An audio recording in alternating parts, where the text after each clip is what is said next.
अध्याय 5 दक्षिण भारत यात्रा। तदुपरांत गौरांग ने अपने ज्येष्ठ भ्राता विश्वरूप से संन्यास लेने तथा गृह त्याग के बाद जिसका कोई समाचार नहीं मिला था, उनको ढूंढने का तर्क देते हुए दक्षिण भारत जाने की इच्छा व्यक्त की। यद्यपि गौरांग का दक्षिण भारत जाने का वास्तविक कारण मार्ग में प्रत्येक को परम भगवान कृष्ण की शुद्ध भक्ति में परिणत करना था। चाहे नित्यानंद प्रभु के नेतृत्व में चैतन्य महाप्रभु के पुरी में उपस्थित सभी भक्त भगवान के संग जाने को आतुर थे, परंतु उन्होंने अकेले जाने पर बल दिया। परंतु भक्त काला कृष्णदास नामक एक सेवक को साथ ले जाने के लिए मनाने में सफल हो गए तथा सार्वभौम की प्रार्थना पर वे अपनी यात्रा के दौरान एक महान भक्त तथा प्रताप रुद्र के शासन के दक्षिणी प्रांत के राज्यपाल रामानंद राय से मिलने के लिए राजी हो गए। महाप्रभु की यात्रा मार्ग के एक गांव में वासुदेव नाम का एक भक्त रहता था।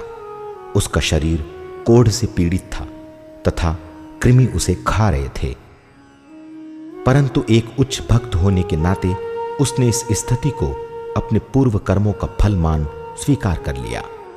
वो जान गया कि उसकी दुर्दशा की श्रेष्ठ औषधि है इन देहिक पीड़ाओं को सहन करते हुए भक्ति पूर्वक हरे कृष्ण का जप करना। वासुदेव इतना आत्मदर्शी था कि स्वयं को देह से परे आत्मा मानता था। यदि कोई कृमि उसके शरीर से गिर जाता तो वो उसे यह सोचते हुए पुनः उठा लेता कि कृमि मर न जाए। किसी कारणवश वासुदेव महाप्रभु के दर्शन न कर पाया तथा दुख से भूमि पर अचेत हो गिर पड़ा। अपने भक्त को कष्ट से उबारने हेतु सर्वज्ञ भगवान तत्काल लौटे तथा उसे गले लगाया, जिससे वासुदेव निरोग और सुंदर बन गए। वासुदेव ने तब विनय किया, मेरे प्रिय भगवान, अब मेरे पास ये अद्भुत रूप है। मैं आपसे मांगता हूं कि मुझे इस बात पर घमंड न हो तथा न ही मैं ये भूलूं कि जीवन का उद्देश्य भगवान कृष्ण को प्रसन्न करना है। भगवान चैतन्य ने उसे यह वर दिया। दक्षिण भारत के मार्ग पर यात्रा के दौरान श्री कृष्ण चैतन्य कीर्तन करते चलते, कृष्ण कृष्ण कृष्ण कृष्ण कृष्ण कृष्ण कृष्ण हे, कृष्ण कृष्ण कृष्ण कृष्ण कृष्ण कृष्ण कृष्ण हे, कृष्ण कृष्ण कृष्ण कृष्ण कृष्ण कृष्ण रक्ष्माम, कृष्ण कृष्ण कृष्ण कृष्ण कृष्ण कृष्ण पाहि माम, राम राघव राम राघव राम राघव रक्ष्माम, कृष्ण केशव कृष्ण केशव कृष्ण केशव पाहि माम। हे भगवान कृष्ण, कृपया मेरी रक्षा करें तथा मेरा पालन करें। हे रघुवंशी भगवान राम, कृपया मेरी रक्षा करें। हे कृष्ण, केशी असुर का वध करने वाले हे केशव, कृपया मेरा पालन करें। भगवान चैतन्य की सम्मोहक छवि को जो भी देखता वो मोहित हो जाता। एक ब्राह्मण इतना आकर्षित हो गया कि तत्काल सब कुछ त्याग कर उनका अनुसरण करना चाहता था। उसने विनती की, मेरे स्वामी, मैं मात्र इहलौकिक परिवार में आसक्त हूं। कृपया मुझे अपने साथ यात्रा की आज्ञा देकर मेरा उद्धार करें। परंतु भगवान चैतन्य ने कहा, नहीं, तुम यहीं रहो, हरे कृष्ण जपो, अन्यों को प्रचार करो तथा उन्हें भक्त बनाओ। जहां कहीं भी जाओ, जिस किसी से भी मिलो, मात्र कृष्ण उपदेश करो। इस प्रकार मेरी आज्ञा से तुम गुरु बनो तथा इस भूमि का उद्धार करो। यदि तुम मेरे निर्देशों का अनुसरण करोगे तो कभी भी भौतिक जीवन की पीड़ाओं से व्यथित नहीं होगे तथा पुनः मुझसे यहां मिलोगे। अन्य शब्दों में, तुम मुझसे कभी भी विलग नहीं होगे। जहां कहीं भी महाप्रभु जाते थे, लोगों से हरे कृष्ण जपने को कहते। कृष्ण भावना से अनुप्राणित हो अनेक जन दूसरे गांवों में अन्यों को कृष्ण भावना से अनुप्राणित करने हेतु जाते, जो प्रत्युत्तर में अन्यों को कृष्ण भावना भावित करते। इस प्रकार हरे कृष्ण का जप यानी कीर्तन संपूर्ण दक्षिण भारत में फैल गया। गोदावरी नदी के तट पर प्रभु रामानंद राय से मिले तथा शीघ्र ही उनसे शास्त्रगत गहन चर्चा में मग्न हो गए। स्वतंत्र सर्वज्ञ भगवान चैतन्य महाप्रभु ने रामानंद राय को कुछ प्रश्न पूछने हेतु चुना तथा उन्हें अंतःकरण से अपने प्रश्नों के पूर्ण उत्तर देने के लिए प्रेरित किया। प्रथम प्रश्न, जीवन का उद्देश्य क्या है तथा इसे प्राप्त करने का साधन क्या है? रामानंद राय ने उत्तर दिया, वर्णाश्रम धर्म का पालन कर प्रत्येक व्यक्ति पूर्णता प्राप्त कर सकता है। महाप्रभु ने इसका खंडन करते हुए कहा, यह बाह्य है, कृपया कुछ और कहो। रामानंद राय ने क्रमबद्ध रूप से उन्नत विधियों की व्याख्या की। उन्होंने फलों से विमुक्त हो कार्य करने का सुझाव रखा, परंतु गौरांग ने उसे अस्वीकार कर दिया। आगे उन्होंने वर्णाश्रम के कर्तव्यों यानी उत्तरदायित्वों को त्यागने का समर्थन किया। भगवान चैतन्य ने इसे भी अस्वीकार कर दिया। तब रामानंद राय ने कहा, इंद्रिय तृप्ति की चेष्टाओं से विमुक्त अथवा अनुभवाश्रित ज्ञान रहित शुद्ध कृष्ण भक्ति द्वारा प्राणी पूर्णता पा सकता है। भगवान चैतन्य ने इसे उचित उत्तर मानते हुए स्वीकार किया, परंतु अनुनय किया, कृपया मुझे और बताएं। अनेक रात्रियों के चर्चा क्रम में रामानंद कृष्ण भावनामृत की गुह्य लीलाओं और राधा तथा कृष्ण के भावों तक की क्रमिक अवस्थाओं का वर्णन करते रहे। तब भगवान चैतन्य ने अपना मूल राधा कृष्ण स्वरूप रामानंद राय के समक्ष प्रकट किया। भगवान चैतन्य और रामानंद राय ने एक दूसरे के सानिध्य में कृष्ण कथा के आनंद का आस्वादन किया। रामानंद ने अनुरोध किया, कृपया दीर्घकाल तक यहां रहें ताकि हम और चर्चा कर सकें। महाप्रभु ने कहा, मैं चाहता हूं कि हम इन प्रसंगों का मात्र कुछ दिनों के लिए नहीं बल्कि संपूर्ण जीवन आस्वादन करें, परंतु प्रथम मेरा दायित्व दक्षिण भारत में प्रचार का है।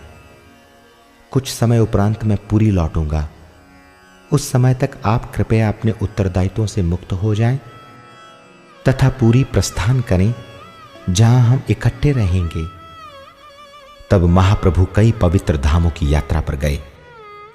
अहोबिलम, तिरुपति, श्रीशैलम, कांचीपुरम, श्रीरंगम, मदुराई, कुंभकोणम, तंजावुर, रामेश्वरम, कन्याकुमारी इत्यादि।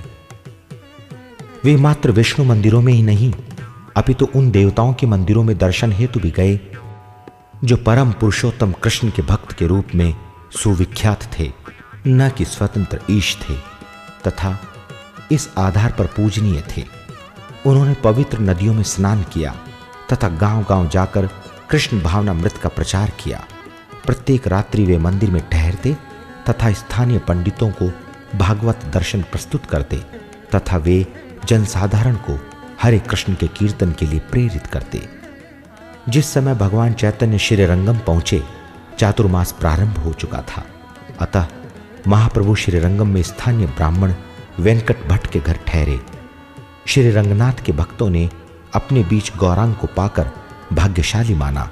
विशेषतः वे उन्हें मंदिर में विग्रह के समक्ष आनंद में नृत्य तथा कीर्तन करते हुए देख प्रसन्न थे। प्रत्येक दिन विभिन्न ब्राह्मण उन्हें मध्याह्न के भोजन हेतु आमंत्रित करते।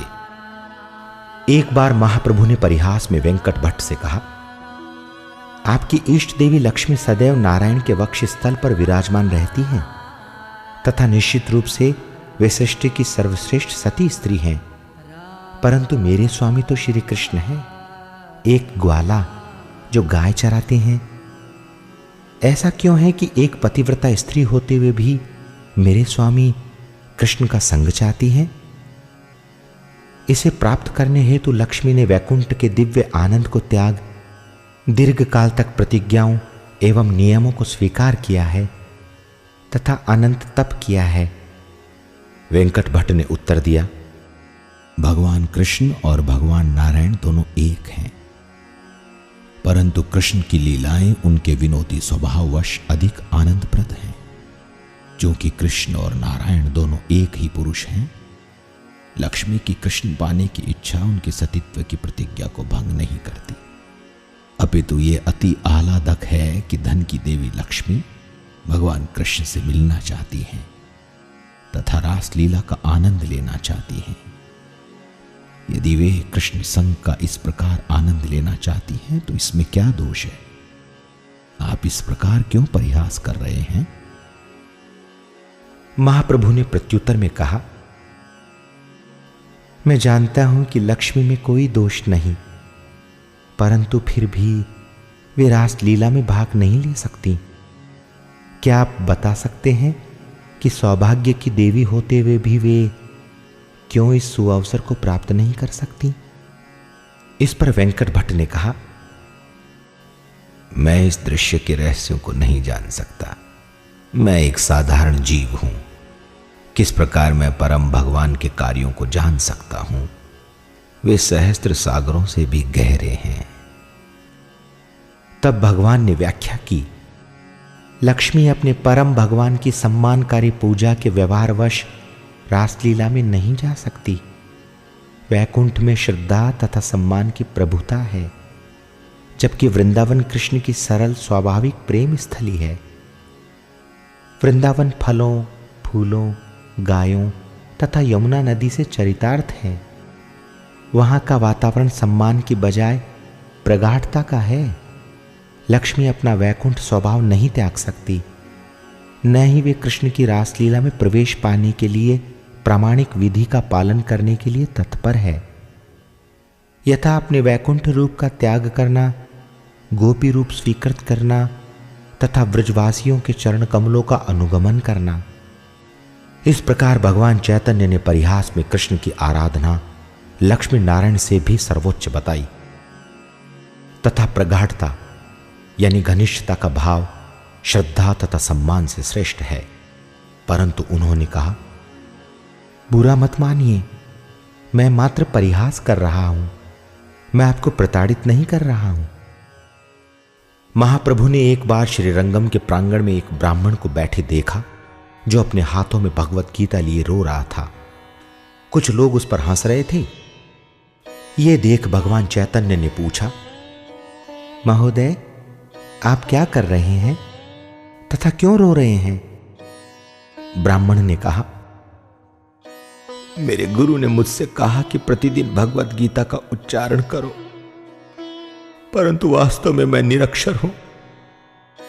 चाहे मैं ब्राह्मण कुल में उत्पन्न हुआ, परंतु मुझे उचित ढंग से पढ़ना नहीं आता। परंतु फिर भी मैं पढ़ने का प्रयास करता हूं। परंतु आप रो क्यों रहे हैं? वास्तव में मैं देखता हूं कि भगवान कृष्ण अर्जुन के सारथी बनकर रथ पर बैठे, अपने हाथों में लगाम पकड़े। वे बहुत सुंदर तथा श्यामल प्रतीत होते हैं। भगवान कृष्ण द्वारा अर्जुन को उपदेश करते देख मेरा हृदय आनंद से अनुपूरित हो जाता है तथा मैं अपने अश्रुओं को रोक नहीं पाता। गौरांग ने ब्राह्मण को गले लगा लिया तथा आश्वासन दिया, चाहे तुम उचित रीति से नहीं पढ़ सकते, तुम भगवत गीता के सच्चे विद्यार्थी हो, तुमने इसके संदेश को जाना है। मदुराई के आसपास भ्रमण करते हुए महाप्रभु भगवान राम को समर्पित भक्त के घर पहुंचे, जो सदैव ये सोचकर चिंतित रहता था कि रावण ने माता सीता का अपहरण कर लिया है, जैसा कि महाकाव्य रामायण में वर्णित है। भगवान चैतन्य ने यह विचार रखते हुए ढांढस बंधाया कि मैं वास्तव में यह सोचता हूं कि रावण के लिए सीता का हरण करना संभव नहीं था। कुछ दिनों के बाद गौरांग को पास के आश्रम में कूर्म पुराण की प्राचीन पांडुलिपि मिली, जिसमें यह वर्णित था कि रावण ने वास्तविक सीता का हरण नहीं किया था, अपितु उनके मायावी रूप को ले गया था। जब वे राम से विलग हुई, तब वास्तविक सीता अग्निदेव के पास सुरक्षित थी। भगवान चैतन्य संबंधित पृष्ठ को संतप्त भक्त के पास ले आए, जिसने शोक से विमुक्त हो घोषणा की, चाहे आप सन्यासी प्रतीत होते हैं, वास्तव में आप मेरे प्रिय भगवान राम हैं। क्रमशः महाप्रभु दक्षिण भारत के पश्चिमी तट पर पहुंचे, जहां उन्होंने पवित्र स्थलों की यात्रा की, जैसे तिरुवनंतपुरम, उडुपी तथा श्रृंगेरी। उस यात्रा के समय भट्टधारियों के गिरोह, एक खानाबदोश समूह जो काला जादू जानता है, ने काला कृष्णदास के मन को स्त्री द्वारा मोहित कर अपने नियंत्रण में कर लिया। जब महाप्रभु अपने सेवक को बचाने गए, भट्टधारियों ने उन पर आक्रमण किया, परंतु हथियार जो उन्होंने फेंके थे वापिस आ गए तथा उन्हीं के शरीरों को प्रक्षारित कर दिया। महाप्रभु तब काला कृष्णदास को बालों से पकड़कर अपने साथ वापिस ले आए। ये घटना प्रदर्शित करती है कि यदि कोई कृष्ण भावनामृत में योग्य रूप से गंभीर नहीं है, तो परम पुरुषोत्तम भगवान के व्यक्तिगत संग में रहने पर भी माया के वशीभूत हो सकता है।